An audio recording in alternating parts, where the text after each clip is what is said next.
नमस्कार। एक समय की बात है। एक वन में एक कौवा रहता था।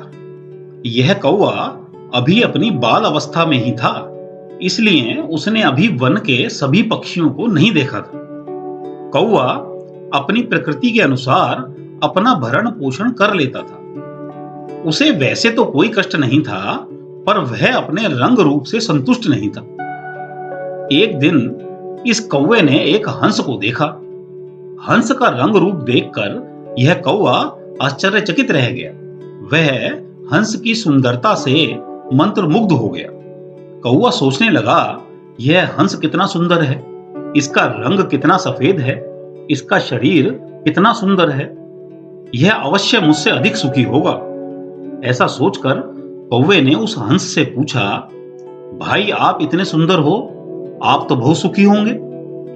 हंस ने उत्तर दिया, भाई पहले मैं भी अपने आप को बहुत सुंदर समझता था, परंतु जब से मैंने वन में तोते को देखा है, मेरा यह भ्रम दूर हो गया है। तोते को देखो, मेरा रंग तो पूरा सफेद है और तुम्हारा काला, परंतु तोता कई रंगों का था। इसके बाद मेरी दृष्टि तोते की सुंदर चोंच पर गई, तो मैं उसे देखता रह गया। सचमुच तोता बहुत ही सुंदर होता है, और जब वह बोलता है तो सभी का मन मोह लेता है। तोता किसी भी ध्वनि को सुनकर वैसी ही आवाज निकालने में भी निपुण होता है, इसलिए उसे सभी प्रेम करते हैं। मेरे विचार से तोता मुझसे अधिक सुखी होगा। यह सुनकर कौवा तोते को ढूंढने लगा। वन में उसे एक तोता मिला। वह वैसा ही सुंदर था जैसा हंस ने बताया था। कौवा भी तोते को देखता रह गया।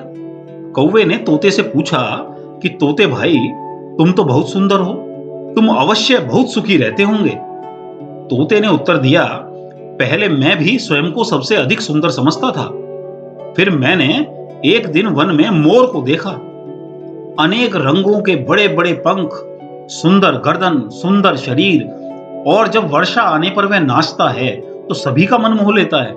इसमें कोई संदेह नहीं कि मोर मुझसे अधिक सुंदर है, इसलिए वह अवश्य सुखी होगा। यह सुनकर कौवा सोचने लगा कि इतना सुंदर पक्षी इस संसार में है और मैंने अभी तक देखा भी नहीं है। चलो आज मोर से ही पूछते हैं कि वह कितना सुखी है। कौवे ने वन में जाकर मोर को भी ढूंढ लिया। मोर कौवे की कल्पना से भी अधिक सुंदर था। मोर के रंग रूप ने वास्तव में कौवे का मन मोह लिया था। वह मोर के पास जाकर बोला, भाई आप तो वास्तव में बहुत सुंदर हो, आप अवश्य सुखी होंगे। मोर ने उत्तर दिया, भाई मैं सुंदर तो हूं, पर सुखी नहीं हूं। अभी कुछ दिन पहले वन में शिकारी आए और उन्होंने मेरी मां को मार दिया। मां को मारकर उसका एक एक पंख नोचकर अलग किया। मां के सभी अंगों को काटकर अलग कर दिया। शिकारी कह रहे थे, मोर जितना मूल्य तो और किसी पक्षी का नहीं मिलता है। शहरों में तो मोर चिड़ियाघरों में कैद हैं। हमें मोरों को पकड़ने के लिए वन में ही आना पड़ता है। लगता है इस वन में बहुत से मोर हैं।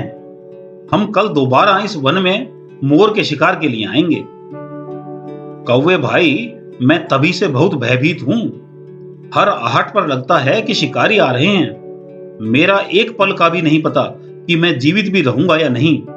तो इस अवस्था में मैं सुखी कैसे हो सकता हूं? मुझसे सुखी तो आप स्वयं हो। आपको किसी का भय नहीं है, आपका कोई शिकार नहीं करता है, आपको कोई पकड़कर पिंजरे में रखना नहीं चाहता है। आप जहां चाहो वहां जा सकते हो, आप स्वतंत्र हो, आप भय मुक्त हो। वास्तविक सुखी तो आपको स्वयं होना चाहिए। कौवा यह सुनकर आश्चर्यचकित रह गया। दूसरे के मुख से अपनी विशेषताओं को सुनकर वह वास्तविकता समझ चुका था कि अपनी तुलना किसी अन्य से करी ही नहीं जा सकती है। सभी का स्वभाव, रहन सहन, वातावरण, गुण भिन्न होते हैं। सभी की अपनी उपयोगिता है। हमें भी अपनी तुलना किसी अन्य से नहीं करनी चाहिए। तुलना आपके लिए कष्टदायक हो सकती है। भगवान ने आपके जैसा मनुष्य कोई दूसरा बनाया ही नहीं है। निस्संदेह आप भगवान की अनूठी कृति हैं। कभी भूल से भी अपनी तुलना किसी अन्य से न करें। आपको यह वीडियो अच्छी लगी है तो लाइक, कमेंट व शेयर करें।